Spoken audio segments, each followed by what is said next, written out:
Salam sejahtera. Nama saya Harisha Pentaya, nombor matrik A208-628 dan hari ini saya akan membentangkan tentang kajian saya bagi kursus Falsafah Alam Sekitar yang disyarah oleh Profesor Madya Dr. Machita binti Yaakob. Dan kajian saya bertajuk kajian tentang prinsip tanggungjawab moral terhadap alam sekitar menurut pandangan pelajar Universiti Malaysia Pahang di Malaysia. Isu alam sekitar kini menjadi kebimbangan global yang memerlukan perhatian serius. Walaupun kesedaran terhadap kepentingan alam sekitar semakin meningkat, amalan penjagaan dan pemeliharaan alam sekitar dalam kalangan masyarakat, terutamanya pelajar universiti, masih berada dalam tahap yang sederhana. Ia disebabkan kerana terdapat beberapa penglibatan yang masih rendah disebabkan pelbagai faktor seperti kekangan masa dan kurangnya pendedahan. Oleh itu, kajian ini bertujuan untuk mengisi jurang tersebut dengan meneliti pandangan dan amalan pelajar UMP berkaitan prinsip tanggungjawab moral terhadap alam sekitar. Antara objektif kajian ini adalah yang pertama, mengenal pasti tahap kesedaran pelajar UMP terhadap prinsip tanggungjawab moral terhadap alam sekitar.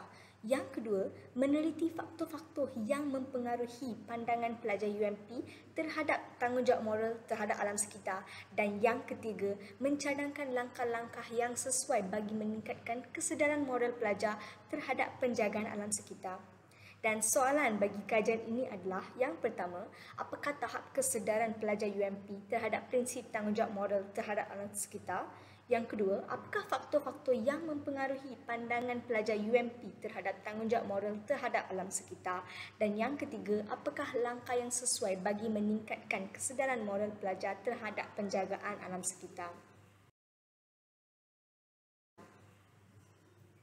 Berdasarkan ulasan kajian-kajian lepas yang relevan, kita terdapat 3 kajian lepas, iaitu yang pertama, tahap kesedaran pelajar terhadap prinsip tanggungjawab moral terhadap alam sekitar, iaitu oleh Shuib dan Hamid pada tahun 2019. Yang kedua adalah kefahaman pelajar mengenai konsep tanggungjawab moral dalam menjaga kelestarian alam sekitar oleh Ismail dan Hassan pada tahun 2020. Dan yang ketiga ialah faktor-faktor yang mempengaruhi pandangan pelajar terhadap tanggungjawab moral terhadap alam sekitar oleh Muhammad dan Rahman pada tahun 2022. Kaedah kajian ini dijalankan adalah data kajian ini telah dikumpulkan melalui borang soal selidik yang digunakan melalui platform Google Form. Soal selidik ini direka berdasarkan objektif kajian yang terdiri daripada beberapa bahagian utama seperti maklumat demografi responden, persepsi sikap serta amalan pelajar terhadap prinsip tanggungjawab moral terhadap alam sekitar. Soal selidik menggunakan skala Likert 5 mata untuk mengukur tahap persetujuan responden terhadap pernyataan yang telah kita berikan. Pautan Google Form ini telah diedarkan kepada pelajar Universiti Malaysia Pahang melalui pelbagai saluran, terutamanya melalui email pelajar, media sosial kampus dan juga kumpulan WhatsApp fakulti. Melalui kumpulan data tersebut, kita terdapat 3 dapatan, iaitu yang pertama ialah dapatan maklumat demografi responden, dan daripada ini kita dapat mengumpul data daripada 90 orang pelajar yang kita telah mengikut kategori 4 kategori yang utama, iaitu umur, jantina, bangsa serta fakulti responden. Dan dapatan yang kedua adalah dapatan kajian tentang tahap kesedaran pelajar terhadap prinsip tanggungjawab moral terhadap alam sekitar.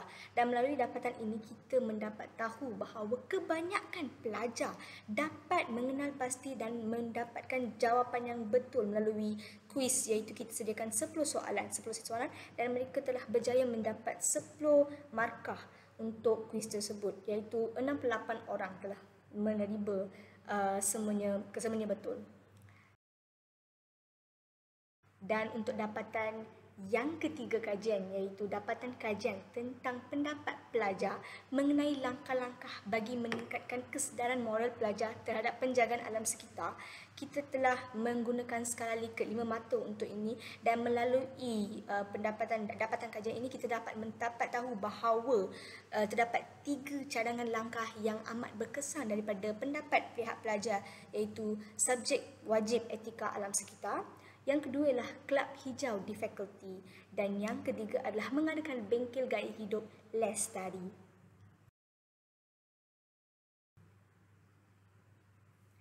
Sekarang kita membincangkan tentang perkaitan antara dapatan kajian dan objektif kajian.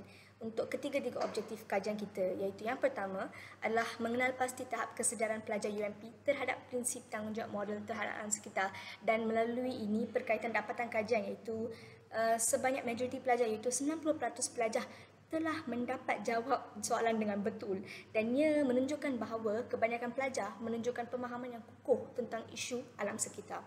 Dan bagi objektif yang kedua iaitu meneliti faktor-faktor yang mempengaruhi pandangan pelajar, dan responden telah menekankan 3 perkara yang utama, iaitu peranan pelajar sebagai pemimpin masa hadapan, yang kedua kepentingan kelestarian alam untuk generasi yang akan datang, dan perkara yang ketiga adalah tanggungjawab mempengaruhi komuniti ke arah gaya hidup lestari. Dan bagi objektif yang ketiga pula iaitu mencadangkan langkah-langkah meningkatkan kesedaran moral pelajar.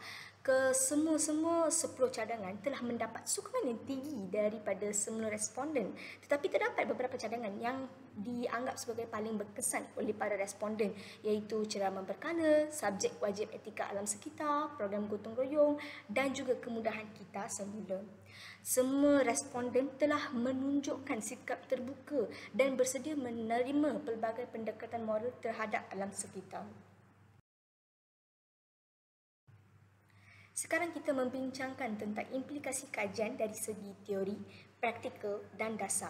Dari segi teori pula, ia ada 3, iaitu yang pertama adalah menyumbang kepada wacana akademik, etika alam sekitar dan nilai moral dalam pendidikan tinggi. Yang kedua adalah menyokong teori etika deontologi, iaitu tindakan moral berdasarkan kewajipan dan tanggungjawab. Yang ketiga pula adalah menunjukkan pemupukan nilai alam sekitar boleh digabung dalam pendekatan pendidikan berasaskan pengalaman kampus. Dan bagi dari segi praktikal juga, terdapat 3 cadangan praktikal yang diterima, iaitu ceramah, forum dan bengkel berkala. Yang kedua adalah penubuhan kelab hijau di fakulti. Yang ketiga adalah penggunaan media sosial sebagai saluran utama kesedaran, dan yang keempat adalah menyediakan kemudahan fizikal, iaitu seperti tong kita semula, ruang hijau, sistem sisa lestari. Dan bagi dari segi dasar pula, terdapat 4 cadangan dasar utama, iaitu pendidikan alam sekitar sebagai komponen wajib ijazah, insentif kepada Institut Pengajian Tinggi yang mengamalkan kelestarian, garis panduan penilaian kesan alam sekitar di Institut Pengajian Tinggi, dan juga menyokong SDG 4 iaitu pendidikan berkualiti, dan juga SDG 13 iaitu tindakan iklim. Bagi cadangan untuk penyelidikan lanjut tentang kajian ini ialah terdapat 4 cadangan utama, iaitu meluaskan skop kajian, dan ini adalah kita perlu melibatkan IPT awam dan swasta di seluruh Malaysia supaya kita dapat mendapat responden yang lebih luas. Dan yang kedua adalah menggunakan pendekatan campuran mixed method, iaitu menggabungkan soal selidik dengan temu bual serta perbincangan fokus. Yang ketiga adalah mengkaji peranan ejen luar bilik darjah seperti pengaruh keluarga, komuniti, media sosial dalam membentuk sikap alam mesra alam. Dan yang keempat adalah fokus kepada perbandingan demografi responden seperti jantina, kaum, bidang pengajian untuk hasil intervensi yang lebih tepat dan bersasar. Seperti rumusannya, kajian ini bertujuan untuk meneliti tahap kesedaran pelajar Universiti Malaysia Pahang terutamanya terhadap prinsip tanggungjawab moral terhadap alam sekitar. Dan daripada dapatan kajian ini, ia menunjukkan bahawa pelajar mempunyai kesedaran moral yang tinggi dan dipengaruhi oleh pendidikan formal, persekitaran kampus, nilai keluarga dan juga penglibatan dalam aktiviti berkaitan alam sekitar.